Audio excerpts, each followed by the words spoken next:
Hi, you've clicked onto today's tropical tidbit for Saturday. Here we are looking at the Atlantic. There are new things showing up now today. Notice this area of convection getting going in the southwest Caribbean. This is the first deep area of tropical convection that I can remember seeing entering the Caribbean this year. Truly tropical underneath the tropical ridge here. You can see the westerlies are still screaming by right to the north of it here, clipping it off, meaning it's going to be getting sheared until this starts lifting north, but the process has begun. This is basically the Colombian heat low shifting northwestward, and there is vorticity under here. However, it's not quite developing yet. This is only the precursor to what the models have been indicating.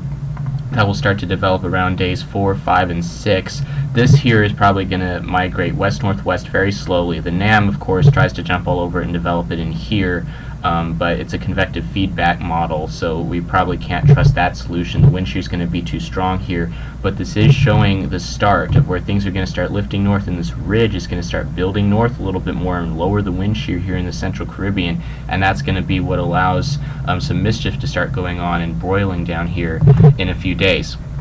Notice again, lots of upper troughing circulating around here in the central Atlantic. There's a piece in here, let's see if I can outline this better. There's a trough in here sticking its nose back here. It's probably going to start retrograding west-southwestward over the next few days as this ridge builds up over the southeast United States. And this is, again, it's going to be this piece here that backs southwest and then ventilates the Caribbean, starts to orient the jet more southwest to northeast as opposed to a flat just west to east like it is now, and allow air to get taken out and pressures to start lowering in this area, and then we'll get that low to start developing. This is the Canadian latest 12Z from this morning, 1:44 hours, showing the low just northeast of Honduras and Nicaragua. The 12Z UK Met, pretty much in agreement here, east of Nicaragua. These two solutions are interesting because they're a little bit farther south than the GFS is, which takes it way up here right away, and some of the other models are doing that as well. So does the no gaps, although the latest 12Z has a little bit farther west in here. But I want to look a little bit more at the European this morning. This is the 96 hour. You can see the low pressure starts to develop down here where all that convection currently is. If we go out to day 6, it moves it north to just south of Jamaica. Day 6, it's still sitting there. Day 8 rather, excuse me. And then if we go to day 10, it's still sitting here. Notice it's not real deep. Deepest it gets here is about 1007 millibars. We have to keep in mind that the subtropical jet is still right here screaming by, and there's going to be a lot of wind shear over the northwestern part of the Caribbean here, generally north of about 17 latitude, northwest of Jamaica here. The favorable conditions are all down here southeast of Jamaica, so if the low gets up in this area, it's going to be sheared off, and a lot of the rainfall is going to be off to the north and east of the center, a typical early June system that's weighted off and has a dry backside, but the conditions are not going to be royally favorable for a strong tropical storm to develop, so it's going to be like pulling teeth to actually get it to form, which again is very typical of the early season, so it's nothing to get too awfully excited about here.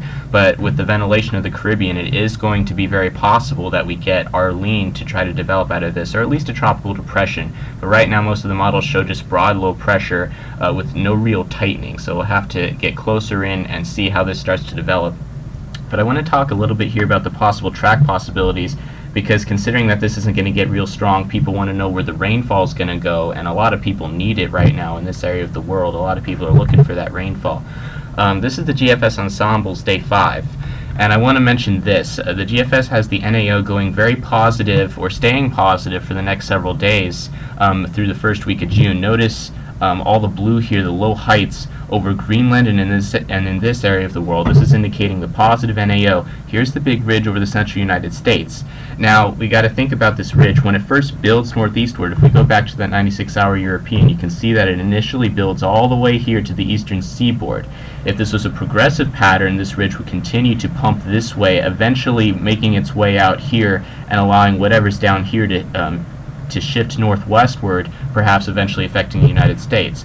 But since the NAO is so positive, we've got this over here. We've got a big trough west of Alaska, which means that we have this ridge nosing up, getting pumped into western Canada. So this is spinning around in here, sending trough number, we got 1, we got 2, and we got 3 troughs here rotating around counterclockwise, which means that they're coming down and shaving this ridge off on the northeast side. So for example, right here, this trough has come through, it's moving southeastward, pushing this ridge back and making it retrograde westward. You can see that on the European if we go between days 4 and 6. See this trough coming down. and that's shaving off this ridge as it dives southeastward, pushing it back to the west. And the key here to the track is going to be this particular trough. It digs in here, and this low is going to want to come northeastward into it. At least some of the models, especially the GFS, which likes to do that, is taking it northeast. But the big point is that this ridge stays here. It isn't migrating west and allowing the system to come up. It's staying to the staying squarely over the southern U.S., which means that it's basically blocking any path towards the Gulf of Mexico at this point.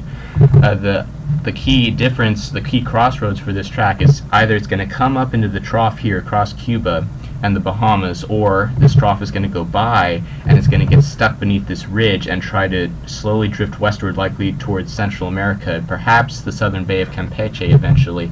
You can see this by day 10. The European has this pretty stuck down here. This particular run doesn't move it at all. The ridge eventually starts to move back to its original position, but it's still squarely south of it, and it doesn't really have anywhere to go, certainly not towards the United States at this point. Here's that old low, upper low, that's still ventilating this region right here.